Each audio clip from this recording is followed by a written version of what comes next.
কুলের খাটা গমের রুটি গ্রাম্য খাবারের সেরা জুটি। দেখতে দেখতে শীত প্রায় শেষের দিকে, আর দিনের বেলায় বেশ কিন্তু মোটামুটি ভালো পরিমাণে রোদ আর গরম পড়ছে।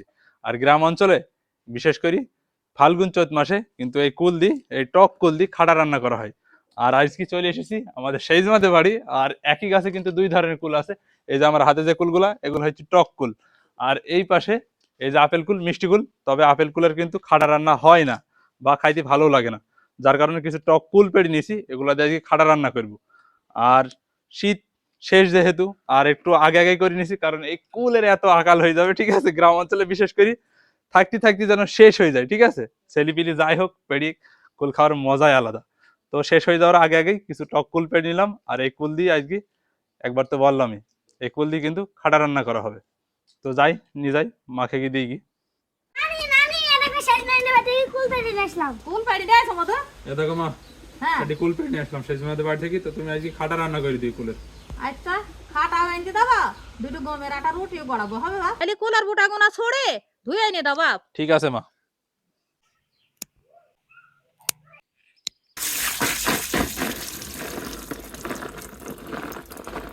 নাও মা, এবার কুলগুলো সেদ্ধ করে নাও।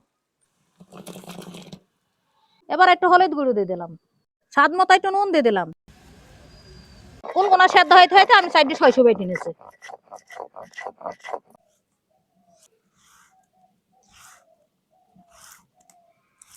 বাটা শৈশবটা কুলের মধ্যে দিয়ে দিলাম। এবার কুল গোনা একটু সেদ্ধ হয়ে গেলে গুড় দিয়ে দেবো। কুল সেদ্ধ হয়ে গেছে, এবার পরিমাণ মতন খেজুরের গুড় দিয়ে দিলাম। এবার আস্তে আস্তে জাল দিতে থাকবো, যাতে কুল গোনা সব সেদ্ধ হয়ে একদম ফেটে যায়। কুল সেদ্ধ হয়ে গেছে, এবার নামিয়ে নিয়ে তেল পেড়ে নেবো। তেলে দিয়ে দিলাম পেঁয়াজ কুচি, তাও দিয়ে দিলাম রসুন ছাঁচা।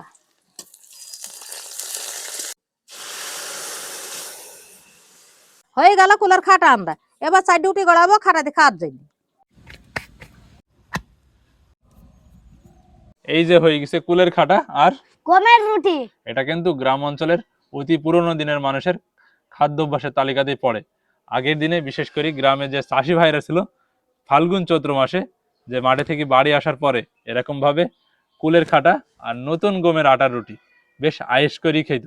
আর এটা নিয়ে কিন্তু একটা প্রচলিত কথাও ছিল গ্রামে, যে এই ধরনের খাবার খেলে নাকি শরীর ঠান্ডাও থাকে। তো এবার খেয়েই দেখি। নাও মামা, এবার খাওয়া শুরু করো। এবার এইভাবে খাটার ঝোল বা রসের ভেতর ভালো করে রুটিটা চুবি ভিজে নি, তারপরে এবার মুখে দেব। বিসমিল্লাহ। বিসমিল্লাহ। মামু, কেমন লাগলো খাইতে বলো দিনে? টক টক মিষ্টি মিষ্টি, এক কথায় অসাধারণ। নাও খাও। তো ঠিক এইভাবেই, মানে এইভাবে বলা ভুল, এরকম ভাবে খাটার যে ঝোল নেওয়ার পরে একটা মানে থালায় নেওয়ার পরে তারপরে গমের রুটি পুরা প্লেটে ছড়ি দিই, তারপর মাখি খাওয়ার মজাটাই আলাদা। কিন্তু এইভাবে চাইতে আমার মনে হয় গ্রামের মানুষ তো অভ্যস্ত, ঠিক ওইভাবে মাখি খাওয়ার ভিতরে তৃপ্তিটা একটু বেশি, মানে খেতে যেন একটু বেশি কমফোর্ট ফিল হয়, ঠিক আছে। তো এভাবে কিন্তু খাইতে বেশ ভালোই লাগে। তবে এখন আর খুব একটা দেখা না গেলেও, আর আমার মা প্রতি বছরে ঠিক এইভাবেই কুলের সময় কুলের, আমের সময় আমের, আবার তেঁতুলেরও এই খাটা রান্না করে থাকে। আর আমার সাথে খেতে বেশ অসাধারণই লাগে।